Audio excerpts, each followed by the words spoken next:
Ladies and gentlemen, welcome to Monster Magazine Weekly, the only show that isn't weekly but sometimes is.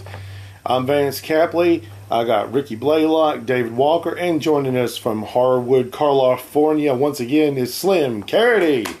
Woo! It is my absolute pleasure to be here again. Like when I saw that you guys were going to be recording tonight, I kind of had my fingers crossed I was going to be asked. I didn't want to ask, but I was hoping I would be. Feel free to ask anytime. Yes. We'll make time. Well, I know with the crystal ball set up, and there's that gypsy that Ricky keeps making angry about all this. I didn't want to step on any hooves or toes. And we did have to summon the magical redneck skull from Transylvania. That's true, and boy, are his tentacles tired. I know. Tonight we're doing all kinds of fun things. Slim Carity had a wonderful video. Please go check out Midnight Monster Party. He has a great video this week about some of his favorite VHS tapes. And we collect videotapes. So let's talk about some videotapes, guys. I actually, if I can start out, I have a question for all three. Go for it, man. Okay, all of us, especially around our age, the video store and videos, just that first exposure is really, to me, it's a magical kind of thing. I really just have such fond memories of video stores and renting and that sort of thing. So I wanted to ask each of you, what was your first, I guess, video store memory, or not necessarily, or renting movies memory? Well, since I'm the elder, I'll start, the eldest. I got my first VCR in Christmas of 1980, going into 81. And the first video store here in our little town in Tennessee had just opened. The video shop. No, it was called Curtis Mathis. Oh, that's right. It was Curtis Mathis. So you started with actual VCR, not a beta. Right, I started with VHS. Okay. And it was a top loader. It cost $1,000. And it was my combination graduation, birthday, and Christmas present. So it's the greatest gift I've ever received. I got more pleasure from it. That's a heck of a gift. Yes. I didn't realize that VHS was that I knew beta was that expensive. I don't know if I knew VHS was as well. It was on the very beginning. And to buy a blank tape to record on would be about $20. But those tapes are great because they were heavy, and anything I recorded on any of those early $20 tapes still plays beautifully today. Whereas the later tapes, as they got cheaper, they don't hold up as well. Do you remember the first thing you ever recorded? Yes, and I watched it probably 20 times. It was Hitchcock's movie The Wrong Man with Henry Fonda. It came on TBS. It was a morning movie. I remember that. It was just amazing to think I could watch a movie with sound in its entirety over and over and over. I loved it. I remember when you got that, we thought you were rich. Yeah. Because remember, we didn't get one for like 3 or 4 years later. I think I was a senior in high school before we got one. Right. Yeah, I was a little early for around here. And then I bought my first, you could rent movies, but you had to join a club at Curtis I Mathis. remember that. You had to pay $100 to join the club, and then you could rent their movies. And to rent a movie for like 2 or 3 days was like 15 or 20 bucks. And Do you remember the first thing you rented? I'm trying to think. I know the first movie I bought, I had them ordered for me, was Fellini's Amarcord. It was dubbed, and I had to pay $100 for that movie. Gosh. And it had the greatest scene ever in it. And that was the typical price then. Yeah, we watched that movie a lot when we were teenagers. It had some pretty risque scenes in it. One in particular. Yeah, yeah. The cigarette lady. Yes, yes. But anyway, I love that place, and as time went on, mom and pop video stores started to pop up everywhere around town, and And by the mid-'80s, we had, or early to mid-'80s, well, mid-'80s, we had probably 8 or 9 different good mom-and-pop video stores around town. And you didn't have to pay a fee anymore to join and rent, and, you know, it became much less expensive. And those were really always the best, in my opinion, because they got the stuff that the smaller stuff that they could afford. So there was a lot more obscure titles at the smaller places. And a lot of them didn't know anything about movies or even the video, you know, scene. So they would get a lot of movies that people ask for. Yeah, but they would also order a lot of movies that wouldn't rent very well because they were so obscure, or they were art films or foreign films or low-budget horror films that, you know, a big chain store would never get. They'd know better.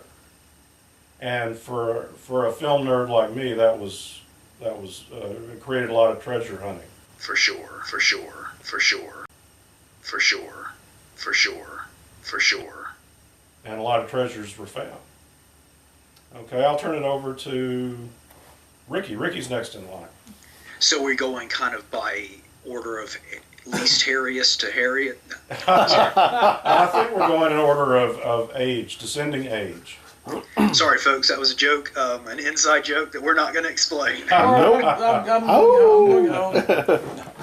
don't know. I think most of my memories about the VHSs have to be along with you because you had one before I did. We didn't get one until I was a senior in high school. Yeah, what was the first thing you rented, though? The first thing I rented? 4 days later. I'm not sure. Was it a movie? It might have been Creepshow. Okay. And I know the first one I ever bought because back then, you know, they were like $30, $40 a pop. Mm-hmm. You know, and I went into Kmart in Franklin during my lunch break when I got going to art school and working as a draftsman. There was a table, and they had all these VHS tapes marked down to $8. And they had Close Encounters on that table. You don't like that movie? And I was like, oh my God, Close Encounters. And, I thought I'd stolen it. I thought they'd put the wrong sticker on it and I'd stolen it. And then I guess one of the memories that sticks out the most as far as renting movie goes, when my younger brother joined the Army, when Freddie joined the Army, he had rented about 4 videotapes from the video shop. And he had put them in the back of my car. Oh no. And didn't tell me he put them in there for me to take to the store. And I never opened up the back of the trunk of that Mustang unless I had a flat or something, which I never had. Well, I go in there, and the guy asked me about Freddie and his videotapes, and I was like, what does he owe? And he's like, well, he rented these things out like a year ago, and he's got all these late charges, and he got charged and things. And I was like, well, he joined the Army. I said, he's gone. And then come to find out, they were in the trunk of my car. And he owed what was the fee? It was like $800. He didn't make you pay that. No, he didn't make me pay it. He knew us because we rented movies all the time from him. Yeah. And he said, well, do you still have them? I said, yeah. I said, hey, when he left to go to boot camp, he stuck them in the trunk of my car and didn't tell me. And he looked at me and goes, you got to be kidding. Freddie do that? And I said, well, obviously he did. He just started laughing. He didn't make me pay it. In that southern heat? Huh? They melt in that southern heat? No. Well, see, I always kept that car parked in the garage because it was a fancy car. Yeah. You know, I still have anxiety dreams to this day about looking under a pile of magazines in my room or something, and I see these videotapes that were due months ago. And I have this horrible anxiety feeling that just comes over me that I'm going to have to return these, and it's going to be so shameful and expensive. I still have that. Oh, yeah. Oh, I think we could do a whole episode on weird dreams and that sort of thing. Oh, we got to do it. That's a future episode right there, automatically. There we go. All right, well, Vance, I know you had a special place you rented your movies. Oh, 21 and up. Yeah, that's it. No. Okay, so let's go back. You said the first video we remember renting, right? Yeah, or more so the place, the experience. Okay. My favorite or fondest memories. Well, we'll just do that one because I know we rented some movies here in town when we first got our VCR, and our first VCR was like an Emerson, and That's what ours was. yeah, and I think Dad got it at Kmart, but I'm not 100% on that. But we were behind everybody because it was kind of rural, kind of out there kind of people. And while everybody else already had a VCR or was starting to get them, we were kind of like I said, behind on that. But anyway, I think he rented some up here in town at like Silver Screen or Video Shop back when they were still having VHS tapes and stuff. But my fondest memories are in my hometown of Santa Fe. Shout out Santa Fe, Tennessee. They had a video store? They had two, boss, two. It's a little town. It's a wonderful little town. It's got a school. It has three stores, country stores, and two of them rented videotapes. And we would go into this one called the Snow Creek Mercantile, and it'd be on Friday night after Dad would get off work, and we'd go in there, and he'd say, pick out some movies, and like David said, most of these movies were stuff that you wouldn't find anywhere else. These were like oddball titles or things you'd never even heard of. And the guy who ran this little country store, he liked movies too. And he would always save the posters. And he would sell us posters out of this little country store. It was the best. Like $1 a piece? Yeah. Like $1 a piece. Yeah. Silver Screen used to sell them to us. I've still got one or two of those posters rolled up and put in my attic in a container. But, I mean, most of the movies were produced through Silver Screen Partners and Good Times. Well, no, we bought the Good Time videos. But the rentals were never Good Time videos. But it was a bunch of movies with a bunch of like actors who had been out of work for quite a while, and they were just brought in for these low budget little thrillers, and it was a lot of fun. And Dad would always say, get y'all something you want to see, and he'd always say, get something romantic for me and your mama. So Godzilla versus Megalon? Well, see that I'll get to that. Yeah, I don't think that went over well. But anyway, at the Mercantile, Dad he stopped letting me pick movies for one reason. And I had this fascination when I was in high school with these undersea movies, like Deep Star 6 and The Abyss and Leviathan and all this stuff. Yeah. And it was like every time we go, I'd grab one of those. And that was the only three they had, so I kept getting them over and over again because I really liked them. And Dad was like, please, I don't want to see these movies again. So I had to pick something different. And I think I got Toy Soldiers, which was a pretty good movie. And what was the one? Is that the one with Tommy Lee Jones and it was the little soldier guys? No. I know what you're talking about. That's Small Soldiers is the one I'm thinking about. Toy Soldiers was like this super low budget movie that was, I think it was kind of a copy or a play off the one where they're yelling Wolverines. What was that called? Red Dawn? Red Dawn, yeah. It was kind of like that kind of vibe where the teenagers have to save the world kind of like vibe. set in a military school and stuff happens. 100% remember. All I remember is this one scene, I'll just say that I really, really enjoyed. Anyway, so that's my rental experience. I loved it. And up until a few months ago, he still had the rack in his store where the videotapes used to be on. Seriously. You should have got it. You should have bought it from him. Well, somebody else is owning the store now, so. But my first videotape I ever bought was Three Stooges Simply Hilarious, and it was a Good Time video that didn't say Good Time Video anywhere on it, and it had the four public domain Three Stooges shorts and a couple of movie trailers. I still have that videotape, and it still plays. Wow. I've only got 2 VHSs left. You're a sad old man. What are they? that Close Encounters one and Alice Cooper and Monster Dog. I'm just good one. I'm gonna slap Rick. There you go, Rick. Oh, by the way, Slim, in your in the episode where you went back in the closet, there was an Alice Cooper T-shirt that we saw just for a second. What was on that Alice Cooper T-shirt? Oh, it's kind of him coming out of a window. It's made kind of like an 80s horror movie poster. Okay. Nice. I wondered what it showed because you could only glimpse the name Alice Cooper at the top of the image. Did you get it at a concert? Nah, Hot Topic, actually. Ah. Ricky and I grew up as Alice Cooper fans. It's funny you mentioned the T-shirt, and several people have asked me about different T-shirts they caught glimpses of in that video. Yeah. And when I was shooting it and I was showing the T-shirts, I was like, this is probably boring. People aren't going to want to look at my T-shirt. So I rushed through it. But now lots of people have been like, oh, what was this? What was that? And I wish I'd spent more time showing off the different T-shirts. That's the odd thing about YouTube. And you know what I'm talking about. That's exactly what I'm talking about. You could put together a high-quality video about something of worth to you, and somebody's going to notice something in the background. And ask about it. Yeah, there was like one of your episodes where these rednecks contacted you about toys that were behind you, and one of them was going on about like the Inframan toy behind you. Oh, wait, that was me. Sorry.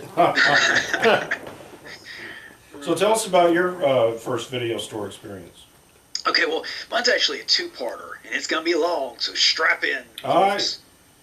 No, my parents actually, they were Betamax people. So we started with Betamax. Cool. But there was only one place in town that rented Betamax, and it was an electronics store. And for those of you, maybe if you have some younger listeners, when videotapes first really started to hit, random places rented tapes. It wasn't just video stores. Yes. But this was an electronics store, and in the back was a rather large video rental section, and there were two long rows. One side was VHS, the other was beta. Cool.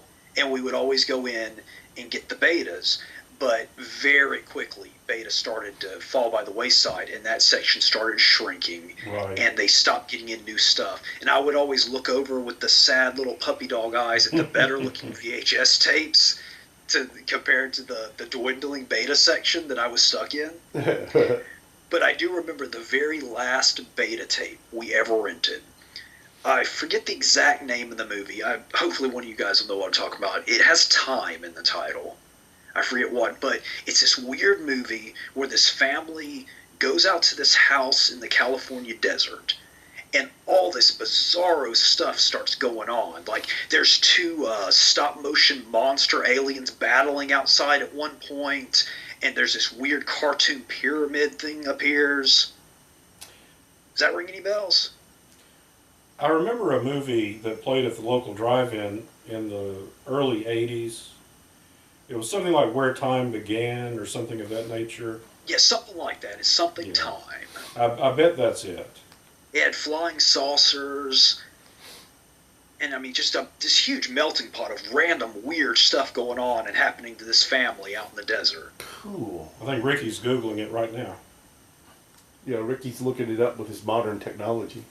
I do know they did an episode of Mystery Science Theater about it. Oh, Or was it Riff Tracks? It was one of the two. What was the movie?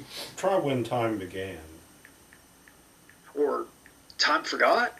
Land That Time Forgot? Time That Time Forgot? Something? No, Land That Time Forgot was about a submarine in World War I. Okay, know that. That was 75. That was a Amicus film from Britain. But I remember the stop-motion aliens that were battling outside, I thought were so cool at the time. And one of my first exposures, I think, to stop-motion. Wow. And that was your last beta? Very last beta I ever rented. So when we did finally get a VCR, a VHS thing, I remember the very first movie I ever rented because I was so excited, and it was the My Pet Monster movie. Oh. I have that on VHS, sir. Nice. Don't know how it holds up. Haven't seen it since, but I just remember renting that and thinking it was just awesome sauce. Well, I'll have to send you my copy because I haven't watched it yet either. Well, Where Time Began is about it's kind of like it's also known as The Fabulous Journey to the Center of the Earth. Okay, yeah, it wouldn't be that. It wouldn't be Time Bandits. Maybe do a Mystery Science Theater 3000 search for time. Yeah. What was that? Now, the VHS that you rented, was that rented at the same electronics store that had the dwindling beta shelves? Oddly, no. It was a totally new place. Okay. But my favorite place, oddly, to rent things as a kid, and I may have talked about this on my show a little bit, was the corner gas station. And as I was saying for you youngins out there, random places had video rentals, and my favorite was the gas station. And every Friday after school, we would stop, and it was only one little rack right there in the middle by the sodas. And I mean, not even a big rack either. I mean, maybe 100 videos tops. Cool. Was George Papard in this movie, by any chance? What's that? Was George Papard in this movie? That sounds familiar. He was in a movie in the 80s, something kind of like that, and it's got hang on a second. No, it's not Damnation Alley, was it? No. So it was next to the sodas, you say? Yeah, right by the soda case. And because it was a little gas station, they got the most obscure and random stuff. Like, I remember very clearly renting... Wow, guys, I'm sorry, my memory is shot tonight. What's that famous zombie movie that has the creepy little man that's supposed to be a kid, and it has the very creepy breastfeeding scene? Oh, right. It's an Italian film, Burial Ground. Burial Ground. I remember renting that there. Wow. Yeah, that's a crazy movie. Oh, that little kid man is some creepy stuff. Oh, yes. Now, at this gas station, was this in your old human form land? Yes, sir. Okay, for those who are listening, soda that translates to cold drink. So if you're having a hard time following along, it's cold drink. Thank you. Or you can just call it Coca-Cola. Coca-Cola, yeah, either one. Everything's a Coke. Coke. Yeah. Soda, isn't that what comes in them bottles that has a trigger on them? You can go spray people. Soda water, yeah. I thought that was seltzer. Seltzer, Well, yeah, seltzer. yeah. Brian Seltzer. No, never mind. Being silly. And it was funny thing is, it was a small mom and pop gas station too. It wasn't even like a big one. And you walked right in the door, and there was like the cold drinks, the video rack, and then you went over a very little bit, and there was all the snacks, and then they had a soda fountain and a popcorn machine. Oh wow, fancy. Could you buy a sandwich in there? Yeah, yes, you could. One of those cold, Yes. triangle-shaped sandwiches. Oh yeah, now we're talking. Were you able to walk to this store? Was it within walking distance? Probably yes, but would I have? No. The store I was talking about, the Snow Creek Mercantile, it was it had gasoline, cold drinks, and the videotapes, and it. And I know you could buy a sandwich in there and tell them how thick you wanted your bologna and cheese. Yes, that is correct. So they actually made the sandwiches. Yeah. Oh yeah. Okay, well, this was just, I'm talking about those little plastic triangle-shaped Vance's store was more sandwiches. Yes, Vance's store was more like a country general store. Like the one out in Pottsville where my grandmother ran. Mm-hmm. I know what you mean. The ones that are prepackaged in the plastic container, right? Sandwich. But as things progressed, I use the term progressed loosely, and the mom and pop places started kind of closing down. It came down to Movie Gallery and then Blockbuster. And I was always about the Movie Gallery, because not only was Blockbuster more expensive than everywhere else, they censored all their movies. That's right. Whereas Movie Gallery did not, and they got the more obscure stuff. I remember in the very early 90s, probably 91 or 92, they actually had an anime section. Oh, and that was way ahead of the anime boom of the 90s. Yes. I mean, it was a tiny section, but I was just impressed that they had one. Wow. We had after the corporate stores took over, we had Hollywood Video and Blockbuster, and we had a Movie Gallery up the road, and the mom and pop stores started to go under. But one of the interesting things the mom and pop stores did around here to try to stay in business was they would cut the store in half, and they would make the other half of the store into a tanning salon. or Well, that's a weird combo. It was an odd combo, but I think 4 or 5 around here did that. Oh yeah. Video store, tanning salon. Well, there's one still open down in Mount Pleasant. That's right. That's slash video rental tanning salon. It's still open. Well, Still we've only got one video shop here now, and that's Silver Screen, right? And the rest of it's Red Box. Yeah. Yeah, that's Sad. it. We have one mom and pop store that's managed to hang on. And I think it's because they still have a back room, or at least they didn't the last time I went, that rented. Last weekend? No. They rented, Triple X movies. The old back room. Ah, yes. Well, my whole town, it didn't allow anything like that, so we didn't have anything like that. Yeah. We did. We always had that. Well, are you ready for some trivia? Before we begin with some trivia, did you know that Monster Magazine has a brand new issue out right now, issue number 4? It's all about vampires, guys. Tell us about it. It's got Dracula. We're talking the 1931 Bela Lugosi Dracula, because we were celebrating Dracula.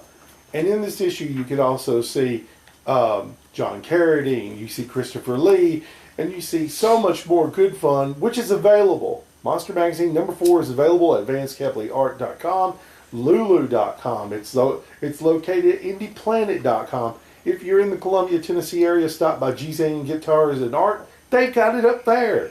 You can get Monster Magazine pretty much anywhere. Just look it up. You'll find it. But I gotta know, is there any fantastic artwork by Vance Capley or Ricky Blaylock? Did you know that almost each issue, probably each issue, so far has contained wonderful cover artwork by the Ricky Blaylock, Hollywood Ricky Blaylock, located in Columbia, Tennessee. Hollywood. Not affiliated Hollywood, with Alabama? Quiet you! Anyway, make Is there sure... Hollywood, Alabama? He said Hollywood, Alabama. He sure did. Anyway, so make sure you pick up your copy of Monster Magazine number 4. We also have a deal right now where you can get issues number 3 and 4 signed by us guys, and you can get a set of 9 wonderful cards featuring the artwork of Ricky Blaylock.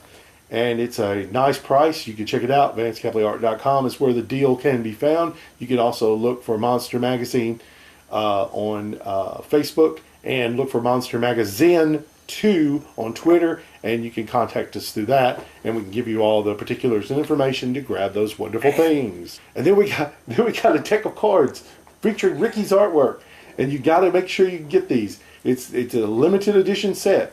9 beautiful cards, and I still haven't sent Slim his copy. Dang it! Anyway, so I've had too much sun drop. Anyway, so the beautiful set of cards you can order also, and it's a low price of $2.99 plus shipping, and it'll be shipped right to your door. And we have the Clarksville show coming up At the end of this month. That's right. 3 weeks from today. Right, April 27th and 28th. There you go. And then we will also be in Knoxville, Tennessee. You will. I won't be able to go. I will be in Knoxville, right. Tennessee. And Mark Ballard. Yeah, and Mark, June the 1st and 2nd. And then everybody will be, the following week, we will be back here in Columbia at the Columbia Comic and Toy Expo. There's a lot of stuff going on with Monster Magazine, so make sure you're following us on Facebook, at Twitter, and look for anything that we're posting. Watch these videos on YouTube. We'll try to keep you up to date. And now that I'm through rambling, I'll pass the mic over to Dave. But real quick. Yes? Because I know everyone's sitting on the edge of their seats. It was the day time ended. Yes! I found it. Oh, wonderful. The daytime ended. And it was a Charles Band production. Oh, okay. I'm going to get some more Early caffeine. Charles Band. And then MST3K did a riff on that? They sure did. I'll have to look at that. Yeah. So you enjoyed it? I did, very much. And it was your first stop motion experience. Yeah, even though it was in 1980, Yeah. it was just one of the first times I think I had seen stop motion. Of course, yes. Well, I've Even been though wanting later to I ask. discovered the Sinbad movies and absolutely fall in love with that. Oh, yeah. Oh, those are Oh, great. yeah, those were great. All right, so now on Monster Magazine Weekly, we're doing trivia. Question number 1, and we're not keeping score. Just whoever has it first Okay. gets gets to holler it out. What legendary hard rock band performed the soundtrack to Stephen King's Maximum Overdrive? AC/DC. Got it. Wow. Which of the following films did not use 3D effects in its third installment? Friday the 13th, The Amityville Horror, Jaws, A Nightmare on Elm Street. A Nightmare on Elm Street. Correct. In the Creepshow segment, The Crate, what does Wilma, character played by Adrienne Barbeau, tell everyone to call her because, Billy. quote, everyone does? Billy. Flintstone. Call me Billy. What was the lethal substance that killed people in 1985's The Stuff? Vance Capley. I'm going to say shovel. It was yogurt, right? That's right, Yeah. yogurt. Black Lagoon Mud. Very good. Yeah. Yeah, I remember seeing that at the theater, and even as a kid, I was like, "It's a movie about yogurt from space." This is Hey, weird. didn't the guy that directed that just die here in the past? Larry year or so? Cohen? Huh? If he died, I didn't know about it. Yeah. It was, Larry Cohen died? Yeah. Oh, I hate to hear that. He was a really unique mind. He wrote and directed some great movies. yeah. Okay, next question. What was the real first name of the title character in The Toxic Avenger? Melvin, Ooh. wasn't it? That's it, Melvin. Very Yeah. good. I should have known. I haven't seen that in years. I heard they're supposed to be remaking that. Oh, Yeah, I heard that too. Don't do remakes, guys. No, not Toxie. Who was the leader of the Nightbreed in Clive Barker's movie? Well, who do you mean? Do you mean Boone, or do you mean like I think. the Clive Barker character? Or Let me give you multiple choice. yes, please. All right. Pelican, Stripe, Valentino, or Nix? Wait, do the choices again? Pelican, Stripe, Valentino, Nix.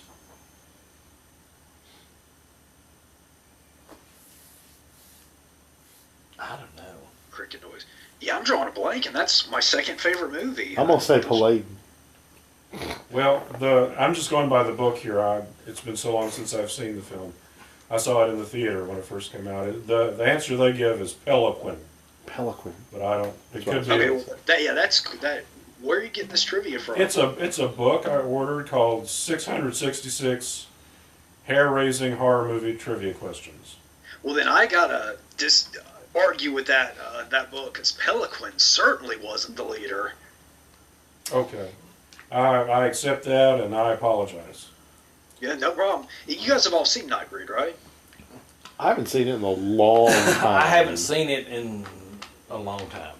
You know, Pelican was the guy with kind of the dreadlocky hair, the red lizardy guy. He was Oh. like kind of the bad boy of the Nightbreed. Yeah. That's probably misworded. Yeah, You're just downright wrong. yeah, I think he's just downright wrong. It's haunted. What, the Okay. book is haunted? No, This Coke bottle It's a is- Coke keeps bottle rocking. flopping around. I was like, well, that would explain why it's wrong if it's haunted. With what creature does Jennifer Connelly's character share a telepathic link in Dario Argento's Phenomena? I gotta go Vance Capley again. Shovel. No, I can't remember the movie. Chimpanzee, right? That's right. Murderous chimpanzee. Let's quit monkeying around and get to the next question. They're not Okay. Said on Monday. Okay. Which of the following John Carpenter movies did not star Donald Pleasance? Prince of Darkness, Escape from New York, Halloween, or They Live? They live. That is correct. Who played the tall man in all of the Phantasm movies? Angus Angus Scrim. Scrimm. Yes. I don't know if he's not Scottish, is he? That's just a very Scottish It is name. very Scottish, but no, I think he was born in the USA. What 1981 horror film starring Michael Caine, was directed by Oliver Stone. The Hand. That's right, The Hand. I think it's an underrated film. I like it. Yeah, I like that one. What was Edward Woodward's bedside lamp made out of in a scene in 1973's The Wicker Man? A hand. A human hand, a hand of glory. That's right. That's a great. That was probably the second movie I bought on I remember watching that all the time over here. VHS. Yeah, I found that incidentally at an electronics store in Nashville, and they were selling it off for $20, and I thought that was a steal. That was a steal for the time. Yes, it was. Wow. And that was the long version that Roger Corman had the only copy of. Wow. You know, speaking of the movies that used to be so pricey like that, again, for if there's any youngins listening, mass marketed videotapes too. That came much later. But even when it did come, things didn't always get that mass release. Like That's I remember right. when The Crow first came out, it was like one of those expensive tapes. They didn't have just a normal cheap $20 copy you could buy. And I remember a lot of the video stores, you could order those expensive copies kind of behind the counter, so to speak. Yes. And I remember someone had ordered The Crow, but then when it got there, I guess they didn't want it anymore. So they just actually put it out on the rack. So you had all these movies like, between $10 and $20. Then there's this random $99.99 man. copy of The Crow just sitting out on the rack. Having worked at a video store, I know that they designated movies that were mass-produced to be sold as sell-through tapes. They call them sell-through, and they were generally $10 to $20. And video stores, even when I worked in one in the late '80s, '89, to buy a movie that you would rent was still about $80 or $90 for a video store to buy the movie. If it was a rental movie, if it wasn't a sell-through film. Okay, next question. What kind of car was Christine in the movie of the same name? A 57 Plymouth Fury. You're so close. It was a Plymouth Fury. It was a Plymouth Was it a Fury. 58? It was a 58. 58? Yes. Remember the body's longer.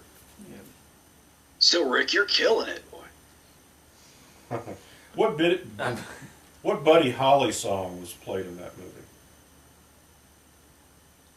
It wasn't played in Buddy Holly's version, but it was played. I think under the opening credits, perhaps. Oh, crap.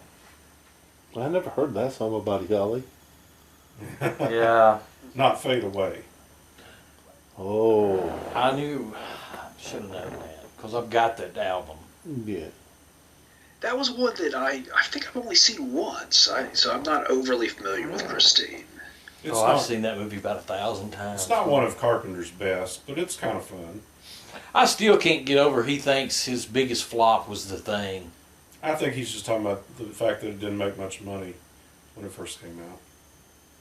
It's a great movie. It was Yeah, it released is. at the same time as E.T., and E.T. captured the zeitgeist of the moment. What were the dogs' names in The Hills Have Eyes? Wow, we're getting some deep cuts There here. you go. Huey, Dewey, and Louie. No, there were two. I think that's it. Vance and Slim. Nobody? No, I don't know. Beauty and Beast. Oh, that's nice. It's a tale as old as time. Name the town in which no one lived past the age of 18 Children of the Corn. in 84's Children of the Corn. What's the name of the town? That was the question. What's the name of the town? Uh-huh. Mhm. Oh. I'll say Cornville. Think about a town in the Smoky Mountains that lots of people vacation at. Well, it's not Pigeon Forge. No. Or Gatlinburg. Well, you're close when you say Gatlinburg. Gatlin. Gatlin, that's right. Gatlin. Larry Gatlin. No, it's, Okay, what was the name of Clive Barker's original novella upon which the film Nightbreed was based? Cabal. Very good, very good. Well, like I said, that's my movie. You know, it's probably my second favorite movie of all time. So, Do you prefer the director's cut? you know, weirdly, I kind of lean to the theatrical cut. Okay, I've heard a few other people say that too. I still haven't seen the director's cut. Well, what it was, interestingly, was rather than just adding all the additional footage, they actually did a new cut and cut a bunch of footage as well. So there's new footage with a bunch of footage I'm very used to being cut out of it. And it's some quality stuff they took out, too. Yes. Yes. I mean, they're both great. I mean, I would highly recommend watching it, but I think I do like the theatrical one a little better. I understand. Okay, who played the coroner who always knew exactly what was going on in the Final Destination films? Tony Todd. Tony Todd, yes. Wow. Next question. What was John Goodman's character's occupation in Arachnophobia? An exterminator. Correct, exterminator. What was the official name of the possessed doll in Child's Play? And it's not You mean just- before it was possessed, or Apparently, yes. it's a good guy doll? Yeah. That's right, good guy. Mhm. What is in the bottles beside Father Dyer's bed after his murder in Exorcist 3? Is it Sasquatch pee. Yes. He likes smooth, pretty skin. It was eyeballs. No, I'm sorry. It was his entire blood supply. Wow. Yeah, I haven't actually seen that one. That is by far the best sequel. It's quite scary in parts. The last 30 minutes ruin it, though. What was the name of the city of monsters in Nightbreed? Midian. Very good. Who directed Creepshow? George Romero. Yes. What did the nerdy main character call himself in 1986's Trick or Treat? Ragman. Yeah, Ragman. Very good. I haven't seen that in forever. I love that movie. I have to Oh, watch that's it a with good one. kids. It holds up, too. Oh, yeah, definitely. I watch it around Halloween every year. I have to watch The Fog. That's a good one, too. You know what I watch on Halloween? I have to watch every Halloween day, every Halloween night, I should say. I have to The watch remake of The Fog? Plan 9 from No Outer remakes. Space. I have to watch Plan 9 every Halloween. It's just a thing I do. It's sad, I know. No. No, I love tradition. Especially stuff like that. Now, speaking of that, question I've been wondering about. You say you have a tradition of eating Asian food on Halloween. How did that Yes. get started? No idea. I like that. Yeah, we have especially right now, a nice buffet. And buffets, that's one, oh man, I miss about the South, is buffets are not a common thing in Oh, really? Los Angeles. That's sad, bro. And we actually have a nice Asian buffet a couple blocks away. And so that's great. You know what's odd? In Gulf Shores, Alabama, Yeah. there are no more seafood buffets. That's sad. That's real sad. It's criminal. How does a coastal town not have a seafood buffet? I don't know. The last one that I knew of, that me and Kevin, my nephew, went to that last time we were down there, it closed down. Mm. All Yeah. right. Now on this, I'm sorry. On this Asian buffet thing, they still have like some sort of fried food at least, right? So basically what you're talking about is I had a buddy back in the South that we'd go to buffets, and he called it the Redneck Way Station. Yes. Yeah, kind of. Like there's French fries and pizza and some kind of fried chicken-ish thing at the end. Okay. You made me feel better now. I'm good. I'm good. Yeah, On the- yes, on the- they do have the Redneck Way Station. Woo! Sushi is where it's at. Oh yeah, we eat a lot of that around here. On the Halloween segment, looked like you were eating a steak in the Asian restaurant. Yes, sir. Yes, they have a nice grill in the back. Cool. Excellent. All right, next question. Steak and cheesecake. The movie It's Alive from the 70s, directed by the late great Larry Cohen, was about a killer what? Baby. Yes. What iconic horror director's daughter starred in George Romero's Land of the Dead? Lori Cardell. No. Come Chili on, Billy. Asia Argento? Yes. Oh, Land Yes. of the Dead. Yes. Oh, my Ozzy bad. Argento, that's right. Well, I have the hardest time getting that word out. Oh, Yeah, Anthony Bourdain's girlfriend. I think too many shovels to the head. Ha ha! I was thinking about Day of the Dead. You're always thinking about Day of the Dead. Hey, it's a What's good it- one. What's a good thing to be thinking about all the time? Oh, yes. It just gets, you know, he's like driving down the road, traffic, little children walking across the road. Suddenly, Day of the Dead. It gets crazy. Or somebody pulls out in front of me and I holler at them. I'm Hey, bub." I'm in charge of this monkey farm now. Which special effects master also played Blake, leader of the undead leper colony in Carpenter's The Fog? Rob Bottin. Very good. Rob Wow. Bottin. Good job. Name the mortuary where the tall man performs his evil deeds in Oh, Phantasm. man. That's a good one. Begins with an M. Crap, I ought to know this. It's not Midnight Side. Morningside? That's right, Morningside. Morningside. I watch too many movies. Such a good movie.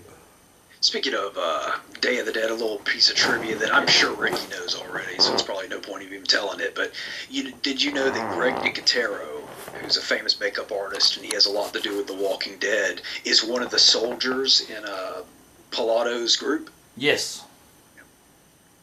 You've met Nicotero, haven't you, Ricky? Yes. He's pretty tall, too. Oh, yeah. Well, anybody's tall compared to me. Oh, stop. You know. You're tall in spirit. All right, here's a question about David Cronenberg's 1986 remake of The Fly.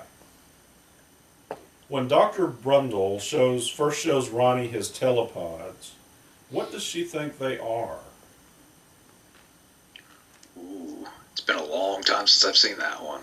I haven't seen that in a long time either. Well, I'll give you multiple choice on that. Time machines, designer telephone booths, or designer outhouses? I'm going to go phone booth. Time machine. That's correct, phone booths.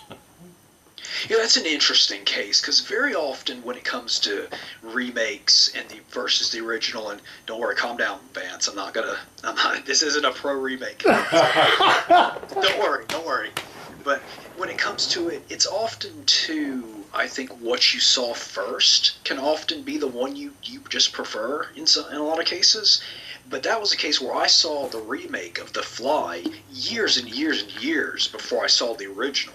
But then when I saw the original, I liked it so much better than the remake. Yeah, the original holds up very well. I'm in the same boat as you. I saw the remake first, and then I saw the original. I did too. I preferred the original so much more. And it had nothing to do with the remake versus original. I just liked it more. It's a good movie. Yeah, I don't know. I don't want to go into the whole thing again, but it's just something about when you take. I have no problem like if you take like a novel like Dracula or Frankenstein or something, and just do your own take on it. I have no problem with that. Excuse me.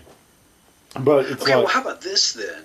We were talking about The Thing and the merits of it. Ricky and I and Dave love The Thing. sure, You could look at it like, because The Thing is based on a book. yeah. Well, it's So a short so book, maybe isn't it? Short story. Thing, Short story, the yeah.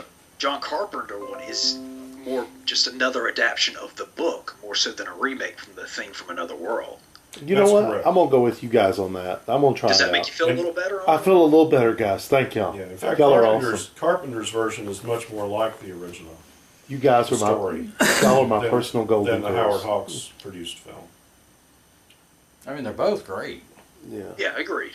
yeah. And I think Carpenter's version of The Thing is way better than he thinks it is. Who wrote who directed the movie Bubba Hotep? Don Coscarelli. Excellent. I Yes. love that movie. Oh, That's a great movie. I love that movie so much. And I think if I get to go to that scare fest where he's going to be at, Who? Bruce Campbell, Oh, yeah. I'm going to draw him dressed as Elvis. Oh, you got From Bubba to. You Hotep. got That'd be to. great. That is just kind of like a perfect storm because I'm a ginormico Elvis fan, and I'm also a ginormous Bruce Campbell fan. So just kind of merging the two worlds, that was just like just a once in a lifetime thing of beauty. I thought. What a great movie! And the original story by Joe Lansdale is very, very good. The movie follows it religiously. Wow! I bought that DVD at Big Lots for $1. I had to pay full price, boss. Here's another one about a type of car. What kind of car becomes a prison for Donna and her son Tad in Cujo? A Pinto. That's right. That's right. Wow. That was Ricky's good with his cars. It was a Ford Pinto. That was my first car.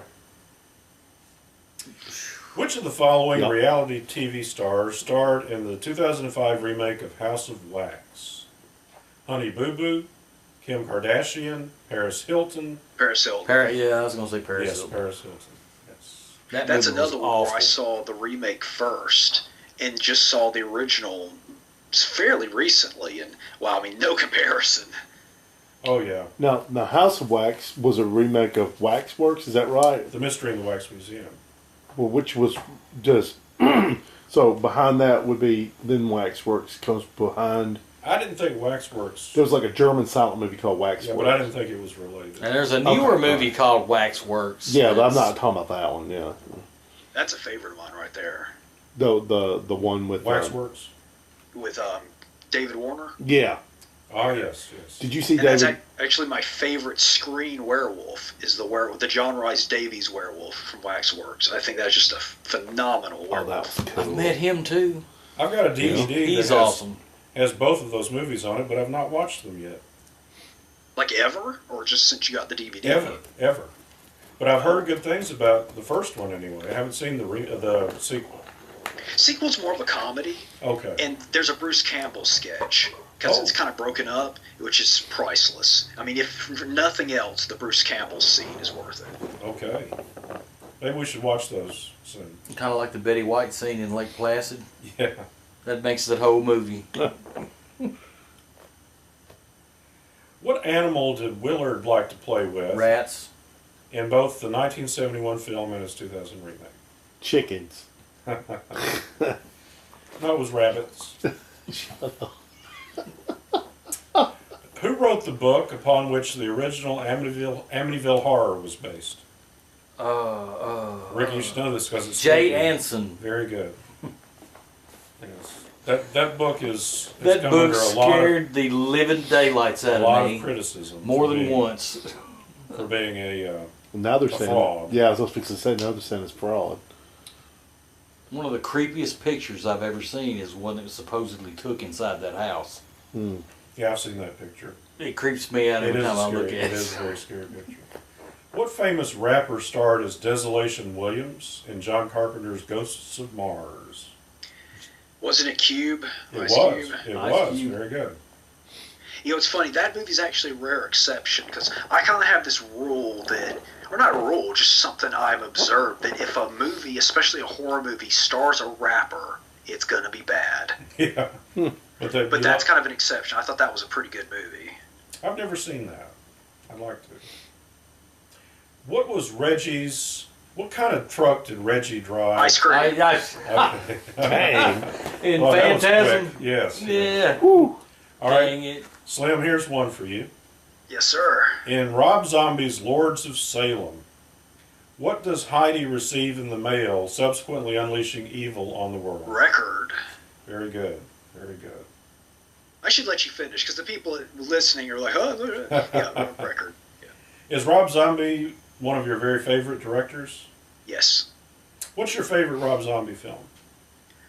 Oh man, that's a toughie. I go back and forth between Thousand Corpses and Devil's Rejects. I guess Devil's Rejects is technically the better film, but I just love the look and the feel of Thousand Corpses. I'm with you. I'm a Thousand Corpses man myself.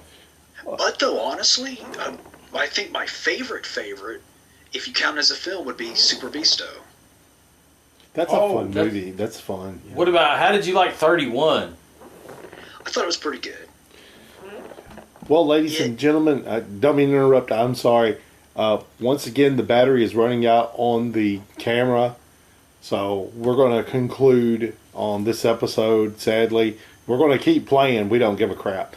But we thank you all for tuning in. Thank you so much, Slim, for hanging out with us once again. My pleasure. And we will see all of you on the next Monster Magazine Weekly. Good night. Good night. Good night.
Vance Kepley is a self-taught artist who has worked in various mediums, including drawing, painting, and graphic design for over 20 years.